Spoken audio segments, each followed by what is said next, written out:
Welcome to a LinkedIn Live covering America's favorite chains, a Technomic report published by Nation's Restaurant News in our January issue. My name is Sam Oches. I'm editor-in-chief of Nation's Restaurant News, and I am joined by my colleague and friend, Robert Byrne, the Senior Director of Consumer Research for Technomic. Robert, welcome. Thank you, sir. Very good to be here as always, and never a dull moment. Never a dull moment. Robert, we almost talked too long about David Bowie before we started. That's going to be the bonus content for this session on LinkedIn Live for anybody who wants to join us in our director's cut, right? Dorky David Bowie fanhood. But yes, that's the director's cut. We have more important things to talk about, if you can believe that there's more important subjects than David Bowie, and that is America's favorite chains. Robert, Technomic puts this data together every year, and we are very thrilled to partner on that. And we did this last year, and there were some interesting learnings in that. And this year did not disappoint. There were more interesting learnings this year. Lots of change, I would say, to some degree from last year to this year. And I'm going to pull up some data here in a second so that we can tee up everybody to know who are America's favorite chains. That's what a lot of people are here for. But before we do that, can you explain a little bit what we're talking about when we say favorite chains? What are we meaning when we say these are America's favorite chains? So the data comes from a Technomic subscription or syndicated program called Ignite Consumer. Ignite is the platform that we serve it up on. Consumer is the product. And what we have is essentially a year-round tracking of attitude and usage of the top restaurant chains in the U.S. So we want to understand, we talk to a demographically representative sample year-round, want to understand which restaurants you're familiar with, which ones you use, how often you use them, what are the things that help you go about making your restaurant decisions, all that good stuff. And ultimately, talk to you about one specific recent restaurant occasion. Could have been you went and ordered and dined in, could have been you ordered through a third-party aggregator and had the food delivered, whatever it was. But we want to talk about one specific occasion that you had with a chain. And if you think about the fact that we're talking to over 100,000 consumers each year, you can build quite a massive data set, and you can build a great competitive tool. So what do I mean by that? You're talking, Sam, specifically about your most recent occasion at, where'd you go over the past week? Go ahead, give me a name, any name. You pick it. You pick the name. I'm gonna go Wendy's. Wendy's. Wendy's. My go-to. You're in the land of Wendy's. You Yeah, should that's be right. going to Wendy's, right? So Sam tells us all about his occasion at Wendy's, everything he did, why he went, who he went with, when he went, what he ordered, all this good stuff. And then we arrive at the component of our survey that feeds this, which is, your experience. You're rating the brand. You're evaluating your experience, not just profiling it. You're going on to evaluating it.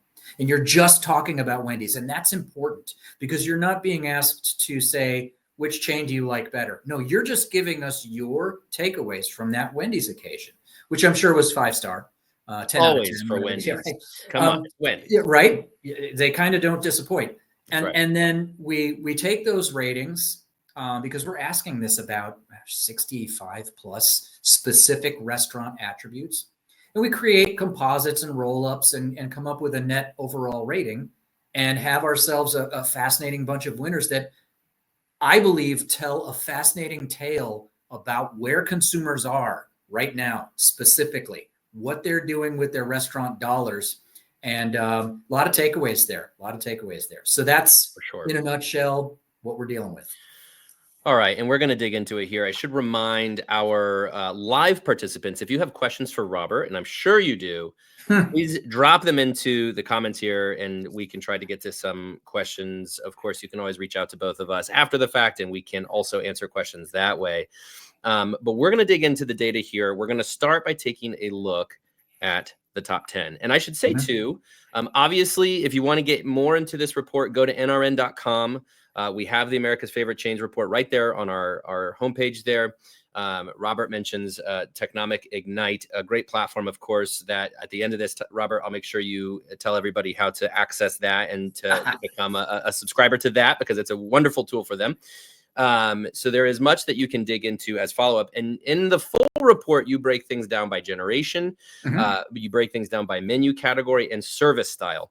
The 2 points we're really going to dig into today are the top 10 overall, and then we're going to dig into generational because there's a lot to learn from that. So let me start by bringing up the data for the top 10. So these are America's top 10 favorite chains. Tell me what's our first gut reaction to this, Robert? Well, look at who sits at the top, but Yeah. don't just look at who sits at the top of this chain. Look at all of these bars. Notice that they're quite close together, right? So these are very competitive. There is a very, very limited differentiation between the ratings at Texas Roadhouse and the ratings at Seasons 52. That's great for both of those brands. They're both performing really well. Go to the top bar. Look at that. Look at how much higher, significantly higher, those Nothing Bundt Cakes ratings are. Snacks are where it's at. That's no surprise. We've seen a proliferation of new concepts that really these days are more leaning into the beverage component of the snack. But the snackification of our lives is legit. And moreover, than just this idea that we're looking for snacks, we also increasingly are looking for treats. Yeah. Who doesn't want a little sweet slice of good news in their day? Right. So this extends beyond just we've got a party to go to, let's get a cake. You know what I mean? There are a million places you could order a cake. They have those individual bunts that you can go in and you can get. And there's some like gravity defying component of moisture in their cakes that is just, it's unfailing. So consumers walk away hyper satisfied from this experience because it's a treat. You've satisfied that craving. And if you think about the price point for a treat, go down to Dutch Bros, just two brands below that, right? Versus the price point for Ruth's Chris Steakhouse meal. I mean, you don't get further apart. Right. But that, I think, is what we're talking about when we see this kind of less overlap in our Venn diagram of how consumers are using restaurants.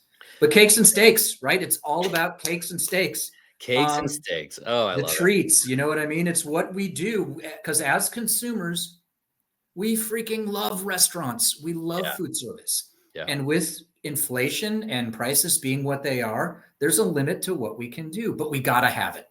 So what's the compromise? Well, we go big when we go big for the special occasion. And when we can't, we still got it, get it. So we go small and we get a treat.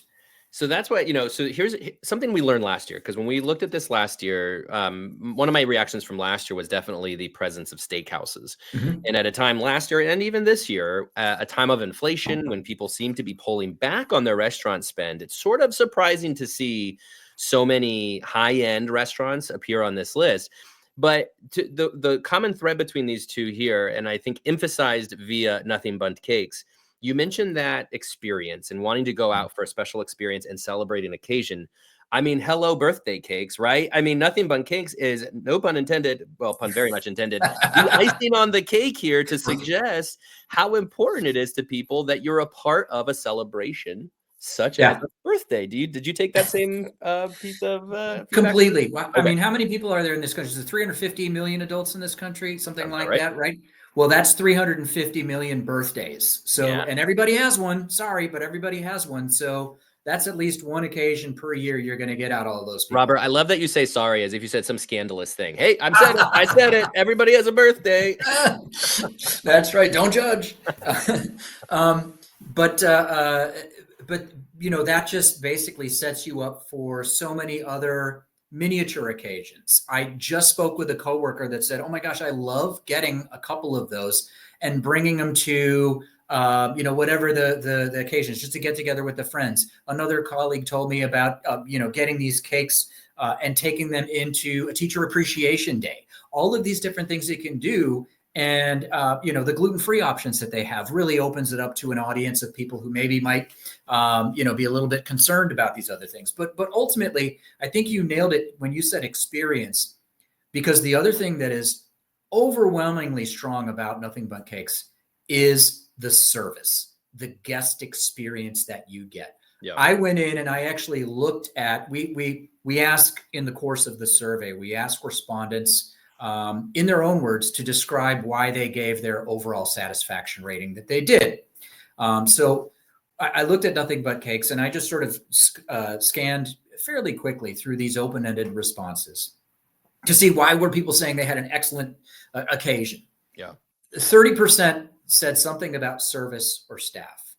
That's a high percentage for something when you're in that limited service space. Now, you have the option to order digitally at a place like Nothing Bundt Cakes, but it still very much functions like traditional bakery, almost like a deli, where you've got the behind the counter interaction. People talk about how friendly they are, how efficient they are, and personable. And we know that to be true from a lot of other successful brands as well. I would include Texas Roadhouse, every bit of Texas Roadhouse in that list here as well. Dutch Bros, same thing. People talk about the broistas and say, "Oh my gosh, it's like they're grown in a lab. They're so good at what they do," right? Yeah. And so that's the difference to me, because otherwise, what happens in many instances is a consumer is sort of funneled into this digital experience, which runs the risk of commoditizing the product and the brand. And so if you are just delivering on that service and the hospitality component, you can think about all these brands, and that there's a lot of that going on across the landscape here. Yeah, and I should say, we're showing the overall roll up here, the numbers, but I just pulled up some of the individual numbers, and to your point, Nothing Bundt Cakes, service and hospitality is at 80.7. Yeah. We can't really show here what that means, but that is beyond. That means 80% or 81% of consumers for this as a composite score give the highest rating possible for service. 80%. Imagine if your NPS was 80%, your net promoter score, right? Seriously. It's a little bit thinking about it that way, a little bit like thinking about it that way. It's just phenomenal, and they do a fabulous job. And there's a beauty in the simplicity too, right? You're just going for one thing. It's not as though you're going and there's going to be all these different ingredients that complicate the process. So it's just a wonderful thing, and really gives an opportunity for that staff to shine in that moment. Right. Yeah. And convenience and takeout, their score was 78.3%. I mean, they scored high on everything. Unit appearance and ambiance was at 68%. Now, I gotta tell you, just from a personal perspective, I've been to Nothing Bundt Cakes once. Okay. Because the one in Columbus here is probably a good 25-minute drive from my house, so it's not a regular thing. I did have a very positive experience, but still, when I saw this at the top and blowing everyone out of the water as it did, it still kind of surprised me. And I don't know if you're a Nothing Bundt Cakes scholar necessarily, but how does it just kind of come out of nowhere and just land on top of the list like this? Well, to be perfectly fair, we were unable to track the brand historically because they hadn't emerged as a large enough brand for us to feasibly collect that sample on a, sort of a natural and organic way. Well, about a year and a half ago, they got big enough. They grew to the point where it now became feasible for us to organically collect that sample. And we can see what the results of that are. So that would explain the rapid growth of this brand to me, because, you can get cakes at a lot of places. And if you look at the places where folks who went to Nothing Bundt Cakes tell us, if you didn't go there, where would you have gone? It's a local bakery. It's a Kroger or a Ralph's or a Vons, depending on what part of the country you're in, or an Albertsons, whatever. But the idea is that you are, you're competing against sort of a different set of operators, and because we're talking about them in the same breath as restaurants, because really it is food service. If you think about it, it's designed to be eaten away from home. And I can tell you some of the other comments that tell me that this was a spontaneous decision. So it's not all just this pre-planned component. I thought this was hysterical. This person said they had a great experience. That they basically said, again, it's legal in Illinois. I don't know about your state, but it's legal in Illinois. They said, yeah, I was totally glazed and I just needed cake. So, I mean, here you think about all of the different occasions that this can satisfy, and satisfy in a very significant manner. It's right there. But the out of nowhere just comes from the fact that the growth that they've experienced, which we believe all of these positives really feed right into, has only allowed us to kind of bring them into our program relatively recently. Yeah. Well, I'm sure success will beget success because as they grow bigger and as people weigh in with this opinion and as they can build loyalty, I'm sure among consumers who believe this, that's only going to mean good things for Nothing Bundt Cakes. Yep. I want to drill in on something you really emphasized here too was that hospitality, Yep. because to your point, I mean, the score we have for Nothing Bundt Cakes for their service and hospitality is off the charts. But when you look at Ruth's Chris, when you look at Capitol Grill season 52, and Texas Roadhouse, which is known for this. I mean, these are not come and order at a kiosk restaurants. These are come get the human experience. And I think it's very telling. And we'll move on to the generations too, because I think you'll see among younger generations, they too prefer these brands. In an age of all these tech investments, people really still value human connection. Absolutely. Well, the pandemic prognosticators maybe got it a little bit wrong, thinking like that's the only way that people are going to touch and use restaurants in the future is digitally and for delivery purposes. Of course, that's going to exist, but that growth has slowed. It's incremental. At full service, Technomic estimates that delivery accounts for maybe about 9% of dollars overall. So it's not everything that we thought maybe it might become. And that is because people do crave that experience. And particularly when you're talking about restaurant prices being what they are, if you're going to go out and, treat yourself, you're going to treat yourself right because you have fewer opportunities to do that. Just the household balance sheet works out that if I used to go to restaurants, full service restaurants 3 times a month last year, well, I can only go 2 times a month this year. But you know what? When I go, man, I'm shooting the works. I'm going to go to a place where I know I'm going to be treated well. And that's going to be a differentiator in my decision process. Right. I went there and man, you got to wait forever. So no thanks. I went there and every single time it's dynamite. The service is great. They take care of you. They're attentive. You walk away with that feeling that people will ask about a brand like an In-N-Out Burger or a Chick-fil-A on the other side of the service spectrum. And it's the same thing, right? You're getting treated like that word that they use in the industry, a guest. Yeah. And it's just guest experience at another level. And there's a lot to learn. Plus, I think you mentioned it earlier too, the sort of Amazonification that happens when you get into the digital environment and you're ordering from brands either on an aggregator or on an app. And what's the difference? These pictures look okay. These pictures look okay. I'm following my craving, but where I land, I'm not, touching it and I'm not experiencing it with other people in the same way that you do at a lot of these full service restaurants. And that's what these limited service restaurants have sort of, really fully embraced as well. Right. Yeah, I don't know if there's anything to this or if you had any data on it or just have a gut check on this. But for me, it feels like there is a difference between what you think about a brand before your visit and what you think about a brand after your visit. Yeah. Because it's like, if you were to ask me, would I prefer to go have a human interaction for my lunch visit? I might say no, because I'm like, hey, I just want that quick, go get something fast, sit down, eat it. I don't want to even look anybody in the eye. But if I get that service, when I leave, I do feel better. So I don't know if there's a little bit of a sort of dissonance here, I think is what, but there's a difference between what you want originally and what you've left in the experience, what it leaves you making. I couldn't agree more with that. I don't know that I have any data that says somebody was intending to go in and do nothing, decided to sit down and have the experience, but I can tell you this. It's pretty surprising how many folks will order in advance for carryout, order digitally at a limited service restaurant and end up sitting down and eating at the restaurant. Interesting. Like I ordered this, in advance on the app, was going to take back to the office, but I'm here and it's cool here. I'm vibing here. All right, I'm going to sit down, and I've seen people do that. We do it a lot. I wouldn't be surprised to see if some full service operators can find their way into that space because of the additional layer of convenience that it creates for consumers. Yeah. Order your food now. It'll be ready when you show up at 7 sharp. Have your table. Here's your food. No waiting. All that. Another one of those pain points. To me, that detracts from the whole sitting around discussing the menu with your right.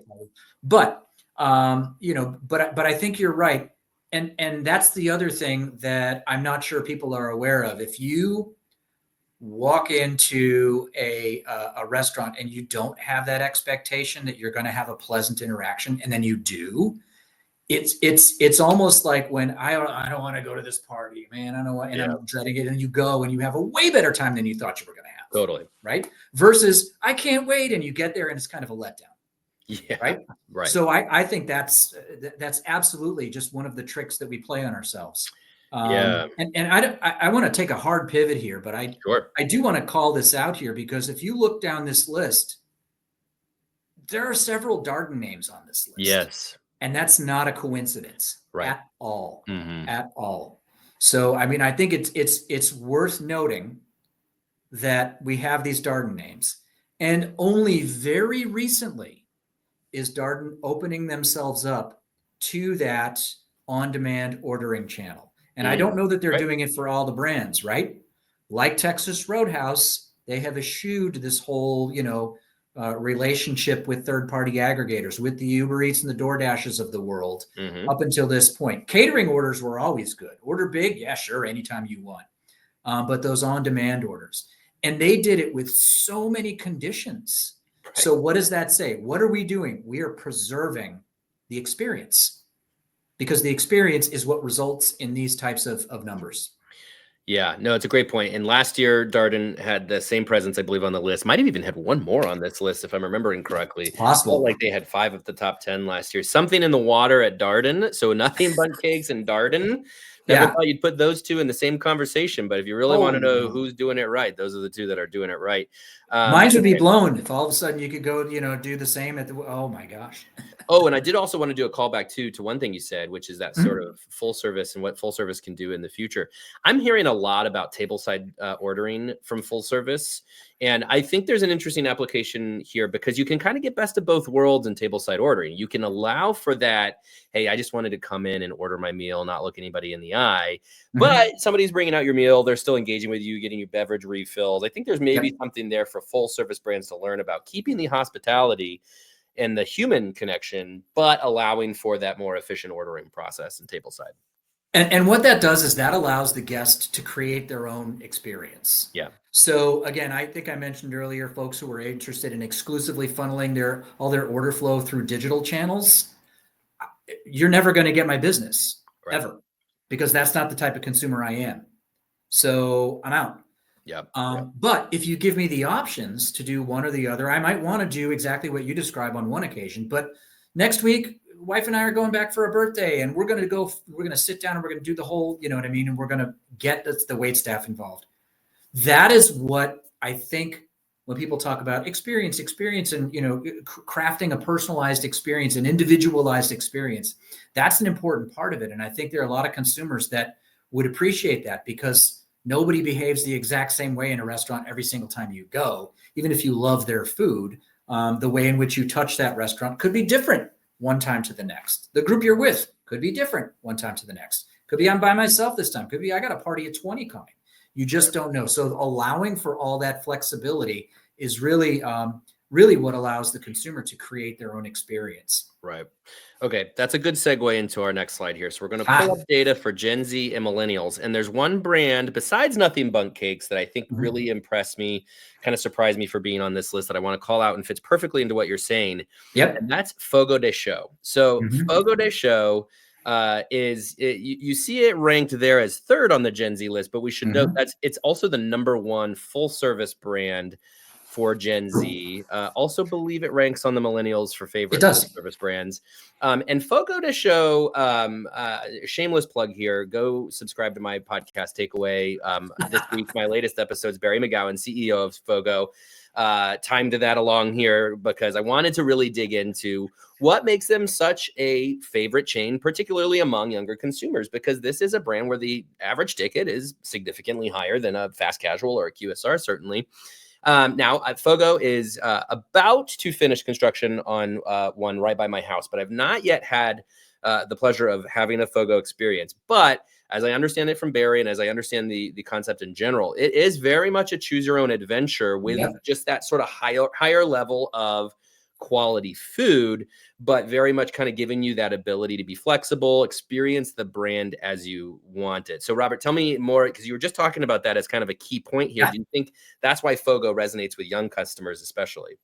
Absolutely. And for when I think about Fogo and when I think about what they're doing, it's hitting really hard on two things, and definitely that ability that I have to, participate in areas where I want to and sit out areas where I don't want to, right? Just based on the service model, really contributes to the value equation, to how I see what that price represents to me, because it's more of what I want and none of what I don't want. You know what I mean? Right. My plate doesn't have to share space or real estate with stuff it's just exactly the parts that I do want, within reason, of course. So there's that. And I think that's always going to win. It allows the guest to do exactly what they want. And at the table allows everybody to do a little bit of what they want.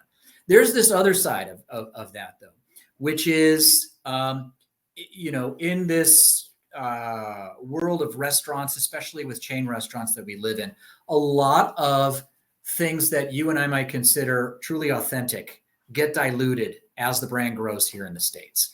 But that experience, again, brings that note of authenticity. Not just a note, I'm sorry, it's a huge Liberty Bell of authenticity that gets rung when you go in, because there isn't anything like it in your traditional U.S. restaurant experience. Right. The whole, the look and feel of it, just the service model, generally speaking. And I'm surprised more folks haven't picked up on this. I went with my cousin one time to a restaurant in Jackson, Wyoming, and it was Fogo style, except they served pizzas. So 2 nights of the week you go in and you just pay a set price, and they come around with fresh out of the brick oven pies. And you want a slice of this one, that one? No, none of this. Yeah, whichever one you want. And I keep waiting for somebody to pick that mantle up and go, because that's a touchdown for That's me. like my dream restaurant you just described right there. Just walking around me with pizza wafting in my face. What? Yeah. No. So I couldn't tell you what margins look like on those nights, but you know what? On a Monday night, and it was, as I said, it was in Jackson, Wyoming. On Monday night, the place was jammed full of people. Yeah. So I think that there are so many of these things, because it absolutely screams value. Mm-hmm. It screams individualization and personalization. And in the case of Fogo, it screams authentic. So all of these things come together, and it's no surprise to me, especially those Gen Zers who have more of a sense of, all of the various global options that are available to them, way more than I did when I was that age. Yeah. In the sort of Stone Ages, pre-internet Stone Ages. But this allows them to see it and feel it and taste it up close and personal. So I love that about it. Yeah, Barry McGowan, CEO, pointed out on the podcast, the barbell approach here, right? And this is, again, another thing that's coming up, especially in this day and age, where you're trying to get your traffic back, you're trying to demonstrate value. The barbell, very successful strategy for doing that, which is offering on one end that high quality experience you might go to on a date or on your birthday celebration. On the other end, though, you can, in choosing your own adventure, go and get something of value. He pointed out they have a burger for $10 that they offer, on their lunch menu. You can go belly up to the bar, get a $10 burger and a drink, and you're still walking out of Fogo with a fairly affordable experience. And so I think there's something there to that barbell. Perhaps some of these other steakhouses are approaching that now today too, where it's like, yes, we are high quality, higher average ticket, but it doesn't have to be that way if you don't want it to be. You just said a $10 burger. What does that make you think of? Well, like In-N-Out and Shake Shack now, right? Exactly. My brother once upon a time told me, he may still believe this, that the Capitol Grill, their equivalent of a burger, was his favorite of all the burgers that he'd ever had. And you're in Capitol Grill, you have a lot of options available to you. He wanted that, that was the experience he wanted to have. Right. So yes, it becomes approachable and it becomes affordable. And I think you kind of hit on another thing when we talk about Gen Zers particularly, because again, the disposable income is not what it's going to be. Millennials now are a little juicier in that regard.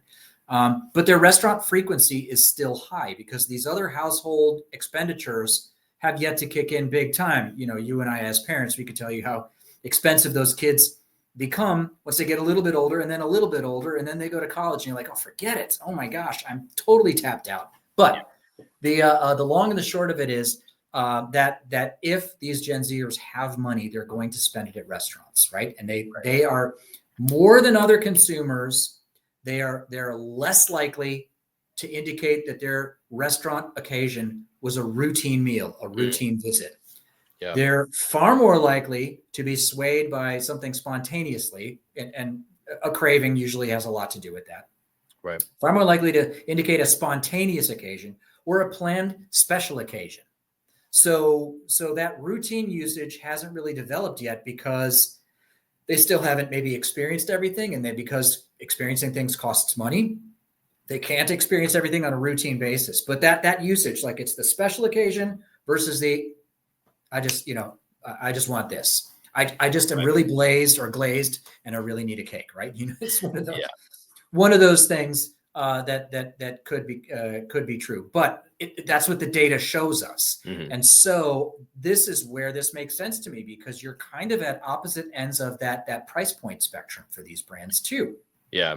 There's an interesting implication with a lot of this too, and with social media, because of course, when we think of these younger consumers, we think about the fact that, yes, they might get some of this through the grapevine, word of mouth, for recommendations for where to go get food, but they're also largely discovering these places on social media, right? Instagram and TikTok. And so for something like Fogo, but I think it's also true even for Dutch Bros, probably for Nothing Bundt Cakes, they are distinct enough, unique enough in their categories, their respective categories, that it probably stands out on social media in a way that some of these other just sort of standard QSRs and fast casuals especially can't. And perhaps there's something to learn there, that they're capturing the attention of Gen Z and then providing that unique experience that they were able to see on that social platform. Absolutely. You got to go here and you got to try this drink. Well, what does that restaurant brand do? They do drinks. That's what they do. It's drinks. Yeah. Now, eventually, Dutch Bros will probably expand their food menu a little bit to try to play more broadly across day parts. But look at this cake I got from Nothing Bundt Cakes. Oh yeah, what else did you have? Cake. I had cake. Yeah, it's called Nothing Bundt Cakes. It becomes the go-to when you think about coffee, or I think about energy drink. It's like my thought immediately is Dutch Bros. That's what they do. When I think about cakes, Nothing Bundt Cakes. I mean, it's in the name, right? Yeah. So it's that owning a category specifically, and that's a lesson that a lot of QSRs have learned from fast casuals, where you go into a Five Guys and it's burgers and fries, and that's kind of what we do, So, and that's, I think, very helpful, because it helps you as a brand become more top of mind if the item that you serve is the item that a consumer is looking for, or more importantly, happens to be craving, which is very often the case. And if that's what you do, then you get to be the expert in the room. You get to be the specialist. And so, you can own more of those occasions. For sure. All right. We got a good question here. A couple of questions actually in this one question. So let me get to it real quick. Where do we see consumers leaning toward when it comes to restaurant type from 2025 and beyond? Do people want to sit and dine, immerse in the dining experience, or do they want to get in and get out? That's sort of the first part. So I'll stop there and see what your thought is on that. Yes. Okay. Moving on to the second part. No, So when we sat down, we recently did a study of the future of on versus off premise, and for full service restaurants, oh my gosh, it's about 70 to 75% of the business is dine-in business. Yeah, and the projected growth and delivery accounts for 9% of that business, that sales, again, across all full service restaurants. So there's some segment specificity here, but is delivery projected to grow that much more through end of the decade than dine-in? Absolutely not. Especially if you say, well, we're going to grow probably about 4.5%, 5% for dine-in off of what's already a 75% of the pie, versus we're going to grow maybe 6.5% on delivery, and that's only 9% of the pie. So incrementally, yes, delivery will grow a little bit more, but in total and in terms of pure dollars, dine-in all the way. Not to mention the fact, think about this, Sam, where can you as a restaurant operator continue to grow your consideration for an off-premise occasion? Thinking about all the digital noise that's out there, thinking about all the media channels, your best advertising is a great dine-in experience. Good point. Easily. Yep. So it's a little different for limited services. Numbers play out a little bit more. But in the future, what happens is consumers age into food service usage. Millennials, remember that period where millennials were never going to use full service restaurants, or were never going to do casual dining? Total falsehood, completely wrong prognostication. Dine-in is always going to be where that brand is built because there's only one Mr. Beast burger, right? Yeah. So that's where it's going to get built. That's where it's going to get solidified. That's where you're going to really cement the lifetime customer value out of your guests. Are these other areas, going to show you growth? Yes. Is that growth maybe going to be just a tiny bit faster than the growth of dine-in? Probably, but not so much so that there's any significant shift. Because again, younger consumers enjoy going out to eat and sitting down at the restaurant and enjoying everything just as much as older consumers do. Don't be fooled by this idea that all they're doing is discording and, within the metaverse, ordering food through an app. There's always going to be a very small segment of the population that'll be interested in that. And then there'll be the rest of us who live in reality. So yeah, that's my take. Just wait till they have kids. That's what I think about. I remember in my 20s, and I used to go to restaurants all the time, and it was great. Yeah. And then I had kids, and here I am. I never go to a restaurant. But then the good news is, Sam, those kids do grow, and then they want to go sit in the restaurant too. Yeah. One of the things we notice with millennials when we talk about restaurant usage with millennials, this idea that kid friendliness and a very interesting bar menu, drink menu can coexist. It's very powerful. Wait, my kids are totally satisfied and they've got good stuff in there. And I can have this, unique cocktail or that's a win for mom and dad as well as for the kids. So, all these things coexist in a way that they didn't historically when my parents took me to the pancake house for dinner. Well, there's a great lesson there too. I mean, when my kids were babies, we would go to breweries because breweries were the best place where nobody cares if there's a baby there. Or a dog or whatever. Or a dog. There's a food truck usually.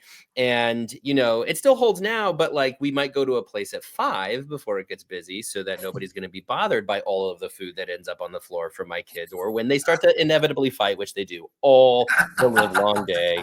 So lots to learn there. But it is interesting because I'm an elder millennial, confession. And I think millennials are entrenched now in that, by and large, in that stage of child rearing, and Gen Z have gotten disposable income. They're ready to spend. They're out there going for those experiences.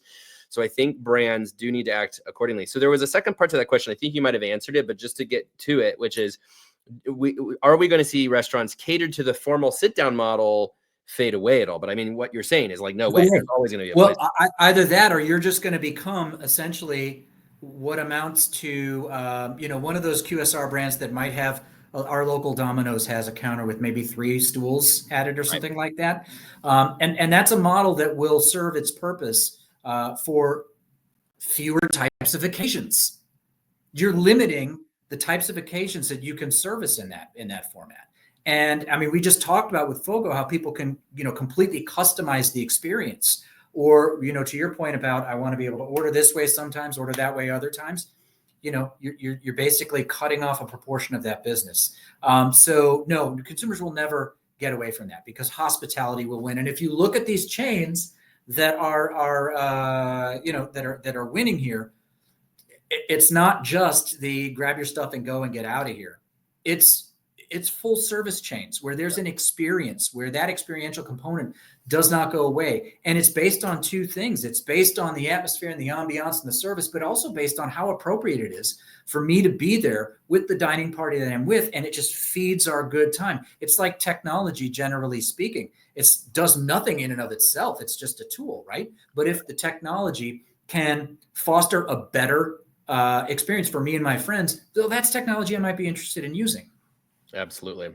One last thing I want to bring up, Robert, before we say goodbye. And of course, everybody, again, go click on the report. I dropped it in the comments there. If anybody wants to check out the report, please do click into that and check it out.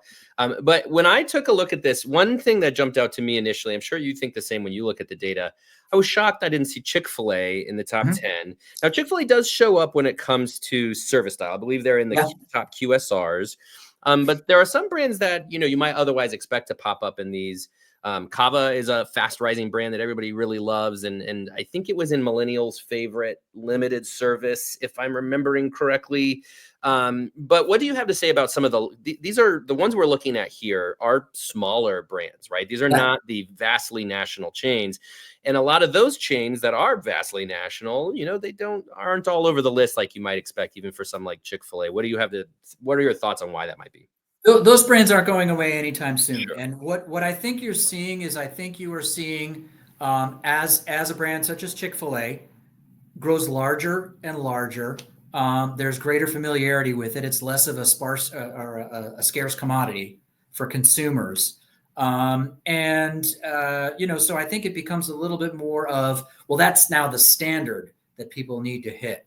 And so what you see kind of poking its head above those brands like a Chick-fil-A, if they weren't there and then all of a sudden appeared on this list, they would shoot to the top. But because they are there and they've set the bar and they've set the bar high, that's what these newer brands are using as we gotta beat that target. We got to be better than that. We have to do this in a way that's more differentiated or more exciting to consumers than what Chick-fil-A already brings to the table. And I think that's a part of what you're seeing. I don't think those brands are going away anytime soon. And I'm always going to want to go and enjoy my Chick-fil-A experience. Yeah. And anytime I'm within 100 miles of an In-N-Out burger, I'm going to do the same thing. There's no question about it. But it's a little trickier for me here in Chicago, of course. But the simple fact is that brands are coming along, and I think what allows them to do this is, as I said earlier, this specificity, cakes, beverages, whatever it might be, smoothies in the case of Tropical Smoothie, right? These are things that are very specific, and they allow you to be excellent in which is easier to do if you're covering less ground. Right.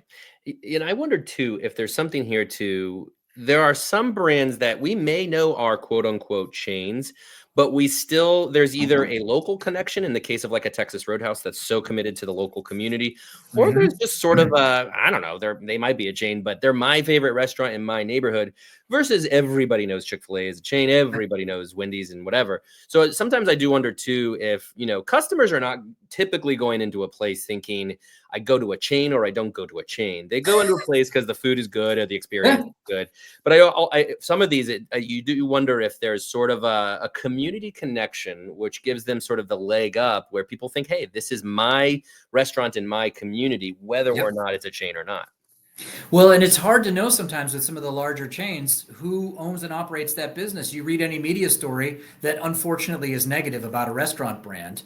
All they do is talk about the brand. They never say, it's this. They don't start the article with franchisee X has a problem at his store. No, it's all attached to the brand. So good, bad, and indifferent, it kind of all gets attached to the brand. And I think that just sort of, dilutes or neutralizes any of the positives that you're going to get out of it.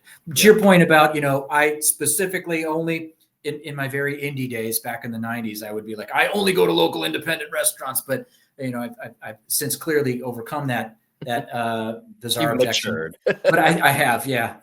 I don't know what happened, but my street cred, it's gone. That's right. You got old.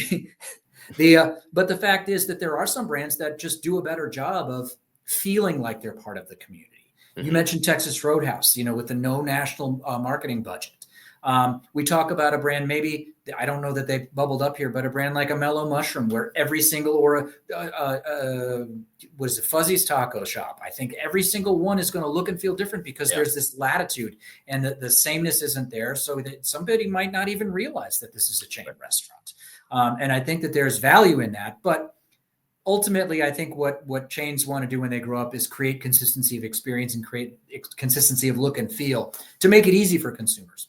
It's just harder to do when you're trying to feed a lot of different appetites versus we're going for smoothies. If you don't want a smoothie, you're not coming along, right? Right. Yeah, absolutely. All right, Robert, as always, it's been a pleasure. Before we sign off, I just want to make sure you have an opportunity to tell people if they want more, and of course they can go to NRN for the report, but if they want more from Technomic, what should they do? Technomic.com. We have all sorts of good stuff. And tell them Robert sent you. Tell them Robert. Yeah, no, I believe if you go to the technomic.com, technomic.com, website, there are a number of different areas that you can sort of click around and explore what's there. This information comes from Technomic Ignite Consumer. So there is a link, and I think there are some things you can download and investigate a little bit. You can even request a demo of the platform if you'd like to see that. But Technomic is really the leading food service research company, and has been since the late 60s, really focused exclusively on food service, and in this case, on the restaurant space more specifically. So when you've got a food service question, if we don't already have the answer, we have a great way of finding an answer very quickly for you. I can attest this data is extraordinary. It makes my life a lot easier. So thank you Hey, for that. You got one, awesome. definitely one fan you won over. Okay, for anybody who wants more, again, go to nrn.com and check out America's favorite chains. It's also there in the comments. You can find me and Robert on LinkedIn, and we can also answer any follow-up questions you have. Robert, thanks as always for your time. Thank you, sir. See you soon. See ya.